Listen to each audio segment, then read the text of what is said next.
Okay, so if you can't tell, I have, in fact, made it to Bali. I am currently in beautiful Ubud, and I'm going to tell you about a little bit about my quarantine experience and mainly focus on how to get from quarantine to Bali. So really briefly on quarantine, I will say that mindset matters a lot. Bring a lot of food and drinks, especially because chances are your flight to Jakarta had really laid back baggage. What am I trying to say? My God. You were allowed to bring a lot of luggage, right? Like for me, I flew Japan Airlines and I was allowed two 50-pound bags. But then flying to Bali, there's you get 20 kilos total unless you want to pay a bunch of fees. So might as well use that free luggage and bring a bunch of food and stuff to make you comfy for the quarantine. So that's one thing. So I brought a bunch of oatmeal, instant coffee, because it was just made the most sense with what I had, and little powdered lemonade. What else? I wish I would have brought more ramen and stuff, but I stayed at the cheapest hotel, and so the food was pretty bad. So that would be my suggestion there. I would also suggest, I was really glad I brought a bathrobe and did some spa stuff to make it feel more like it was some me time in a retreat rather than just prison. So that's my quick little more soft side of things quarantine advice. But what you're going to do after quarantine. So you have 5 nights, and then the 6-day thing is whatever, but it's mainly 5 nights. And even me flying in and arriving in the lobby at 4 a.m. still counted as, that was night 1 for me. You'll get 2 PCR tests during that. Assuming they're negative, what will happen is on your after the 5th night, the morning of the 6th day, they'll call you and tell you when you're ready, or you can call them and ask if you have a hotel that isn't proactive like mine. And then you will, once you're free to go, you'll go down to the lobby and they will give you back your passport if they've been holding it, which they did with me. And then this letter, I should find that. I'll probably just add a clip in with the letter, but you get it. It's a letter, and it has your 2 PCR tests. And it's really official letter that they've stamped on all sides and done all sorts of things. Mind you, there have been quarantine ditchers, and so they are so strict about this. So you don't, whatever you do, for the love of God, don't lose this paper, okay? It's as valuable as your passport. So you get this paper, and then you're free to go, and I would recommend that you call a Grab. If you don't know what Grab is, I'm thinking I might actually make a video on the apps that you should have on your phone before you get to Indonesia. Grab is one of them. Grab and Gojek are the Uber and the Lyft plus some of Indonesia. And so it's gonna be a lot cheaper for you than paying for a cab. And it's just way more organized, and you don't have to deal with communication issues. So the thing that I was really surprised about with quarantine that I neglected to say, or I held back on saying in the last video, was just that no one spoke any English, which, having only spent time in Bali and the Gillies, really surprised me and caught me off guard. And so I was using Google Translate and trying to use my hands, but most of the time it was over the phone, so it was even more difficult to communicate things. So be prepared for that. Don't assume that you're going to be able to communicate your needs in English, and kind of expect misunderstandings due to language barriers. And I wish I had I guess I wouldn't have done anything that differently, but I think if I had a different expectation, it would have made that part a little bit easier for me. I mean, no English. The dude who brought my lunch, didn't know the word lunch. No communication. So it was completely Google Translate, or them saying they understand and then they're not understanding, and then the thing not happening. So bring your patience and a positive attitude with you for quarantine, unless you're paying for one of those super fancy smancy hotels, in which case you might have a different experience. But if you're gonna pay $6.5 million like I did, expect that. I'm gonna move this because the lighting's getting bad because I'm filming when the sun's going down. Oh, the lighting's still awful. Okay, let's try that. My hairbrush in the background now. Anyway, not as cool of a view, but that's the basics of what I want to say about leaving. So you'll call a Grab. Expect it. Traffic in Jakarta is awful. Expect it to take a while. Just look it up ahead of time and plan. You don't want to be rushed. Everyone I have talked to has gotten to the airport 3 hours early. I got to the airport 3 hours early.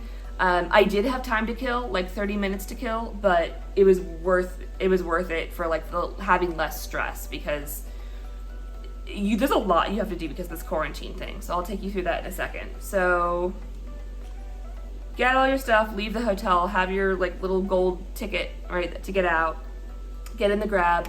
The Grab driver asked me for my paperwork too. They're really cracking down on these quarantine ditchers. So the Grab asked me for my paperwork. For me, it was Terminal 3. I think everyone is Terminal 3. And then you will, get out.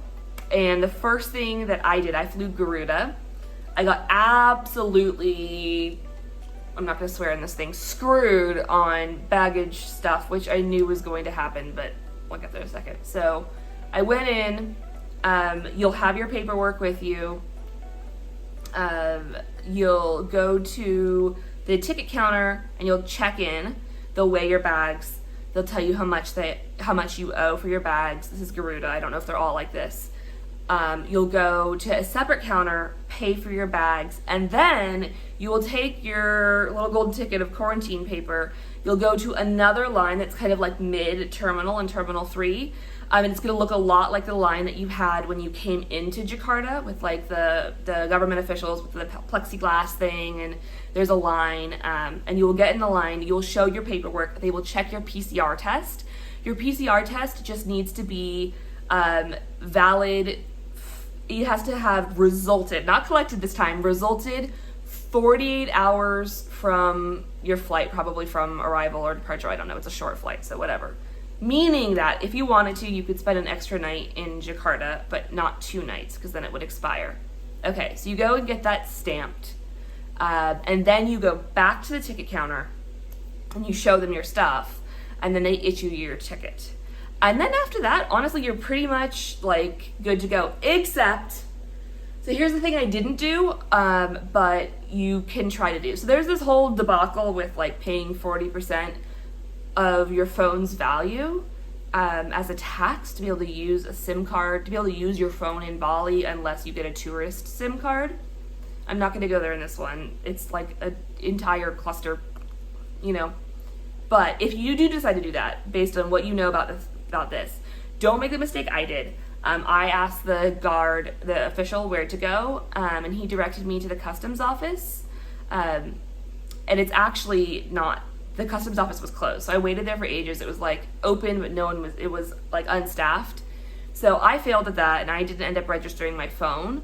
But I do have another girl I was talking to who she was successful, and she said that she went to the same place I went, it wasn't there, talked to someone else, and they directed her to an elevator. She took the elevator down, and then she went down some super narrow hallway somewhere, and then there was a little office door, and it was like far removed from everything else, and that is where she went to register her phone, to register her IMEI. So if you want to do that, that's where you'll do it. Like I said, I did not, but that's what I was told. Okay, so you'll do that, and then go ahead and like eat if you have time, because the rest is going to be super quick. You're just doing a regular security check after that. So there's like Starbucks and a bunch of other like restaurants that you can eat at. And it is air conditioned inside. Not great, but it is air conditioned. So you can go chill, eat, because we need a drink. Drinking is a great excuse to not have your mask on for a moment. And then you can pass through. There is somewhere to eat, like 2 places open on the other side. But then you'll pass through security. It's super quick. You don't have to like take your computer out or your shoes off or whatever. They just pay you pass through. They only checked my boarding pass and my passport. I don't know if they're going to check your eHAC in different circumstances, but they didn't for me. You'll do that normal flight stuff, right? I will say Garuda said that they were social distancing, and that's like why they were more expensive. And my flight was packed, so don't expect an empty flight. And then you land, and then you'll have your domestic eHAC ready. Okay, so fun fact, you're not actually done with your eHAC when you get to Indonesia. You have to redo it for Bali. So I just got held back because I had to do the domestic eHAC. So this is the mistake I made. My eHAC I still had my international one, but I didn't realize that I had to redo it and do a domestic one. So I went to have my QR code scanned, and she said it's expired. you need to have the domestic one. But she didn't even make me get to the back of the line. She just I just quickly did it right there, and it was just asking like all the information about where you were, and then all the information about where you're going to be, and if you have any COVID symptoms. And so that was it. To the eHAC, and that's it. Then you can celebrate. You are officially in Bali. Go pick up your baggage, and you are going to arrive in the domestic terminal because the international terminal is closed. So this threw me off a little bit because I was thinking I was going to come out and exchange money and do my SIM card thing, and that wasn't the case because it was domestic. So that's something to keep in mind. And then the other thing I was going to say is, I think I grabbed a photo of it. If I did, I'll insert it. To get to where you're going, I really do recommend, like, you can use Grab or Gojek. Grab has like a waiting booth the same way Uber does in the US, like at the airport, so you can wait there for a Grab. You just put your credit card info into Grab. The reason I recommend doing it before you get to Indonesia is because you have to confirm it with a phone number, and you're probably not going to want to pay for data to confirm, to get a text message like when you're in Indonesia. I'm making this video too long. I'm going to do another video about all that stuff, I think. If you have questions, you can ask me. But anyway, that's my recommendation. And that's it. And go to your place, and you are free to go. And congratulations, you are now in Bali. You have made it through all of the craziness that is this whole process. And that's it. So I think I really want to give more information about apps, because I have some recommendations for apps that I think are really useful to have, and apps that I would recommend that you download before you get here.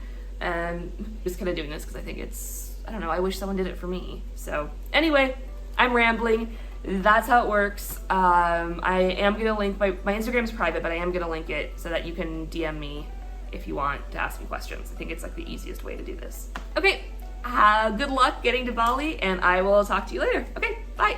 Not waving, damn it. Oh, okay. Bye, I will talk to you later.